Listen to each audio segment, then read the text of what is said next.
घावों की गवाही लिए काली पहाड़ी की एक चट्टान से टिके खड़ा था। हवा में एज्योर क्लाउड महाद्वीप पृथ्वी से लाखों किलोमीटर दूर बसी एक अलग ही दुनिया थी। वहां 4 सबसे घातक क्षेत्रों में से एक काली पहाड़ी थी, जिसे मौत की पहाड़ी के नाम से भी जाना जाता था। यहां कल्पनाएं भी कदम रखने से डरती थी। कहते हैं कि इस पहाड़ी पर जो भी गया वो कभी जीवित लौटकर नहीं आया। पिछले 3 वर्षों के दौरान उस पहाड़ी पर जाने वालों की संख्या बहुत अधिक हो गई थी, जिनमें 3 संप्रभु रैंक के अत्यंत शक्तिशाली लोग भी शामिल थे। उसी समय धुएं, लाशों और रक्त की उस घाटी पर एक काले वस्त्रधारी योद्धा सीने पर अनगिनत घावों की गवाही लिए काली पहाड़ी की एक चट्टान से टिके खड़ा था।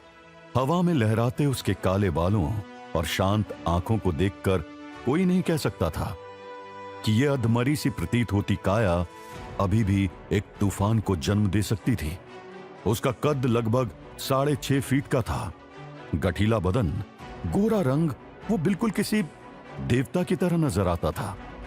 उसके शरीर की बनावट इतनी आकर्षक थी कि कोई भी लड़की उसे पहली नजर में अपना दिल दे बैठ सकती थी। लेकिन इस समय उसके काले कपड़े खून से लथपथ थे। उसकी छाती फूल गई थी और सांसें भारी होती जा रही थी। उस लड़के का पूरा शरीर और मांसपेशियां हल्की हल्की कांप रही थी, जो साफ तौर पर थकावट का संकेत दे रही थी। अगर वहां पर वो चट्टान न होती तो शायद वो अपने पैरों पर भी खड़ा नहीं हो पाता।